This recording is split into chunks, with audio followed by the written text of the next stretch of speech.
Hello everyone. Tricky trigonometry part 2 में मैं आपको 2 क्वेश्चंस एक्सप्लेन करने वाला हूँ। आपने मेरा पिछला वीडियो जो देखा था उसमें एक क्वेश्चन था जिसमें टेन थीटा और कॉस थीटा की साइमल्टेनियसली वैल्यू दी हुई थी और आपको कॉमन सॉल्यूशन वो निकलवा रहा था।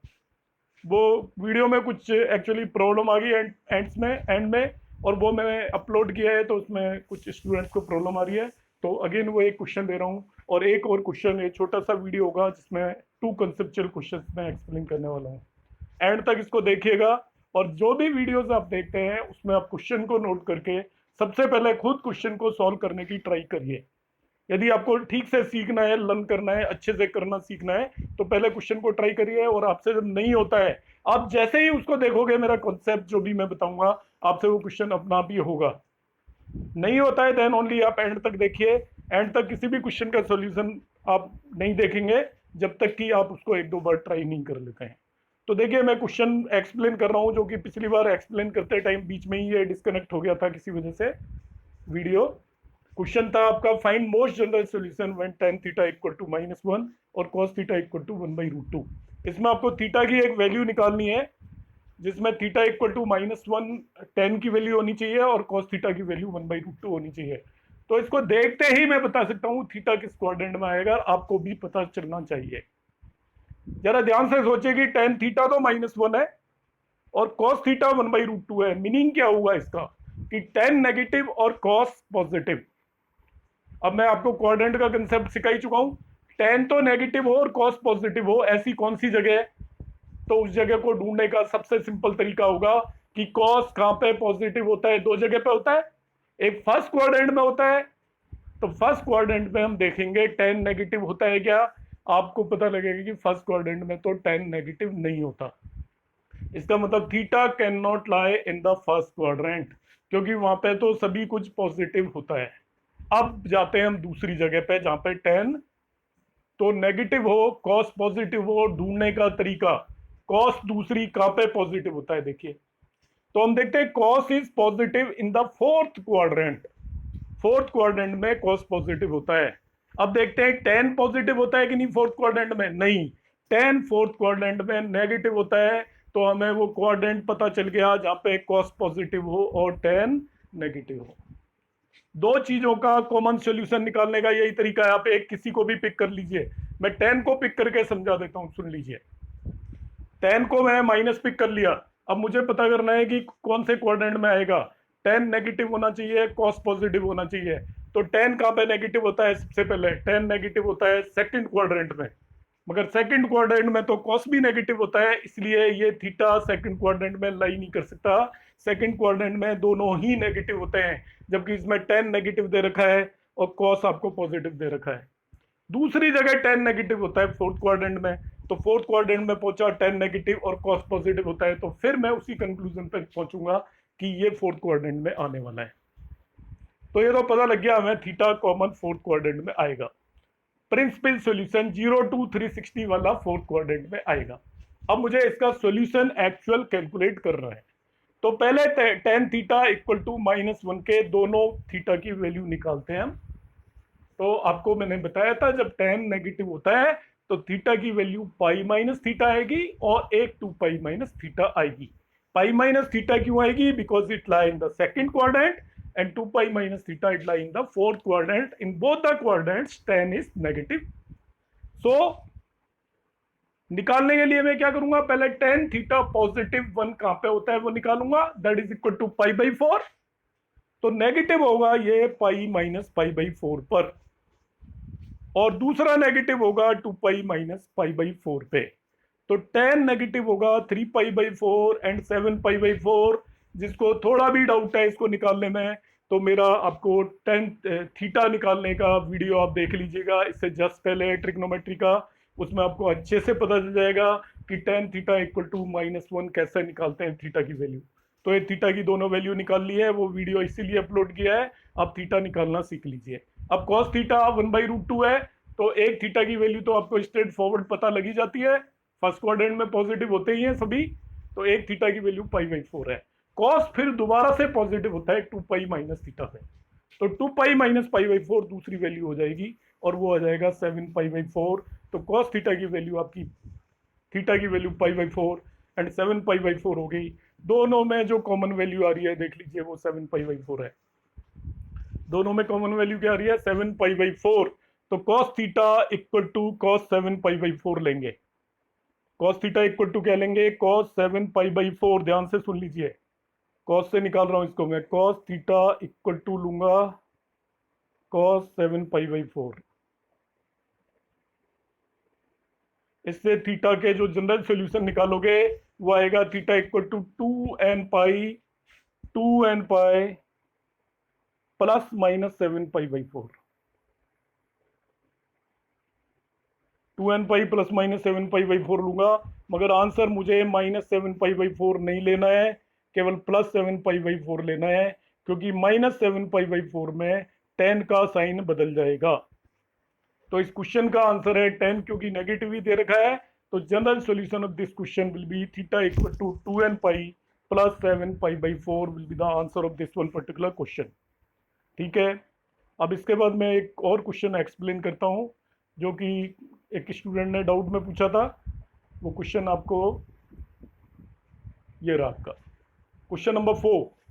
क्वेश्चन नंबर 4 में क्या है देखिए, यहाँ पे आपको गिवन है cos alpha plus beta equal to 4/5। ये क्वेश्चन यहाँ से देख लीजिएगा आप, ऊपर दिया हुआ है, ये थोड़ा मिसप्रिंट लग रहा है। कॉस एल्फा प्लस बीटा 4/5 है और साइन एल्फा माइनस बीटा 5/13 है। आपसे वो कैलकुलेट करवाना चाहता है tan टू अल्फा की वैल्यू। ये it's a very simple question. tan two alpha की वैल्यू कैलकुलेट करवा रहा है। You just pick the concept, concept पिक करना है। It's very simple. Cos alpha plus beta आपको पता है, तो you just get the value of sine alpha plus beta from this.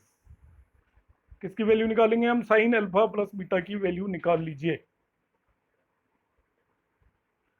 ऐसे ही आपको साइन एल्फा माइनस बीटा की वैल्यू दे रखी है, उससे कॉस एल्फा माइनस बीटा की वैल्यू निकाल लीजिए। ठीक है। तो देखिए कॉस एल्फा प्लस बीटा 4/5 है, तो sine alpha plus beta equal to आपका आ जाएगा, कॉस एल्फा प्लस बीटा 4/5 है, तो इट विल बी 3/5। उससे tan अल्फा प्लस बीटा की वैल्यू पता कर लीजिए। तो tan अल्फा प्लस बीटा सीधा भी निकाल सकते हो। तो cos alpha plus beta 4/5, sine alpha plus beta आपका 3/5 आ गया। तो दोनों को डिवाइड कर देंगे, तो tan alpha plus beta equal to plus minus 3/4 आ गया। प्लस माइनस लिखना बड़ा जरूरी है। ठीक है। प्लस माइनस किस लिए लिखा जाता है? क्योंकि आपको पता है कि क्वाड्रेंट जैसे ही बदलेगा साइन बदल जाता है ट्रिग्नोमेट्रिक फंक्शन का, इसलिए यहाँ पे प्लस माइनस 3/4 लिख रहे हैं। मगर बाद में देखेंगे whether it will be plus और माइनस। यहाँ पे क्योंकि ये क्वेश्चन दे रखा है, क्या दे रखा है? अल्फा लाई बिटवीन 0 एंड पाई/4, तब वैल्यू कैलकुलेट करनी है। इसका मतलब 2 अल्फा 0 और पाई/2 पे बीच में लाई करेगा, ये ध्यान रखना। 2 अल्फा 0 और पाई/2 के बीच में लाई करेगा। और वो इसका मतलब 10 की वैल्यू पॉजिटिव आनी चाहिए, नेगेटिव नहीं आनी चाहिए आपकी। तो tan अल्फा प्लस बीटा निकाल लिया। ऐसे ही साइन अल्फा माइनस बीटा 5/13 दे रखा है, आप ट्राइंगल से या फॉर्मूले से कॉस अल्फा माइनस बीटा निकाल लेंगे, वो आपका 12/13 आ जाएगा। या तो ट्राइंगल से निकाल लीजिए, या इसको आप ट्राइंगल से भी कैलकुलेट कर सकते हैं। ट्राइंगल में यदि आपको दो साइड्स पता हो तो तीसरी साइड पता कर सकते हैं। देखिए कॉस निकालना है तो cos equal to this by this होगा, ये 5/13 हो गया कॉस। इस साइड को निकालोगे पाइथागोरस थ्योरम से तो 12 आ जाएगी, तो साइन इक्वल टू 12/13 हो जाएगा। या सीधा ही tan निकाल सकते हो, tan इक्वल टू 12/5 हो जाएगा। तो देखिए सॉरी, ये दे रखा आपको साइन दिया हुआ है, इसमें साइन दिया हुआ है, थोड़ा सा मैंने इसको गलत लिख दिया है। साइन दे रखा है आपको, इट इज इक्वल टू 5/13, तो ये 5 होगा, ये 13 होगा। ये साइड निकाल लीजिए, इट इज इक्वल टू 12 हो जाएगी। तो साइन इक्वल टू 5/13 दे रखा है, तो tan alpha minus beta equal to 5/12 हो जाएगा इस ट्राइंगल से। तो इसने tan alpha minus beta is equal to plus minus 5/12 लिया हुआ है। प्लस माइनस इसलिए लिया हुआ है कि हमें नहीं पता कि ये ग्रेटर देन 90 डिग्री होगा या नहीं होगा, क्योंकि tan की वैल्यू ग्रेटर देन 90 डिग्री होते ही नेगेटिव हो जाती है। ठीक है। अल्फा जो लाई करेगा वो 0 टू पाई/2 के बीच में लाई करेगा।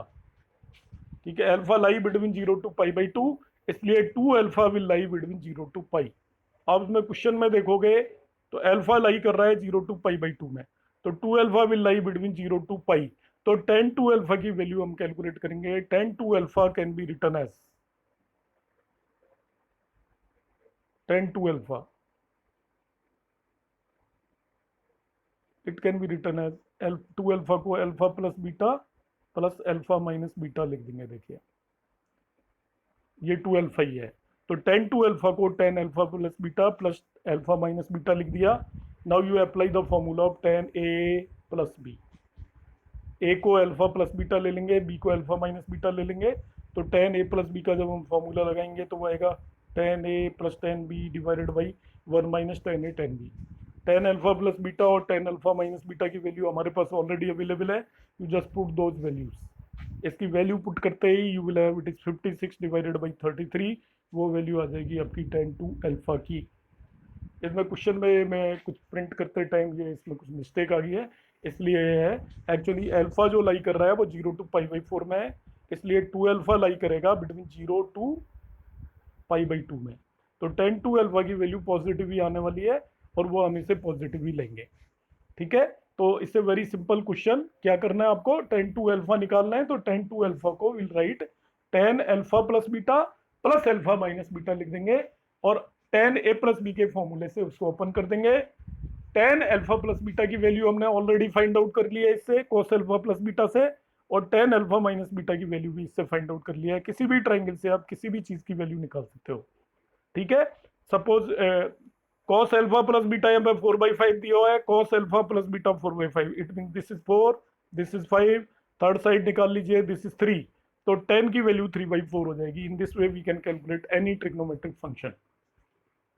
तो ये दोनों क्वेश्चंस आपके हो गए हैं। आप इन्हें क्वेश्चंस को जरा नोट करें प्रॉपरली एक डायरी के अंदर, और कंसेप्ट जो भी इसमें यूटिलाइज हुए हैं उन्हें आप यूज़ करें और देखते रहें मेरे जो भी आगे के वीडियोस हैं। कुछ ना कुछ आपको यूजफुल कंसेप्ट मिलते रहेंगे और आपकी नॉलेज बढ़ती रहेगी। Thank you.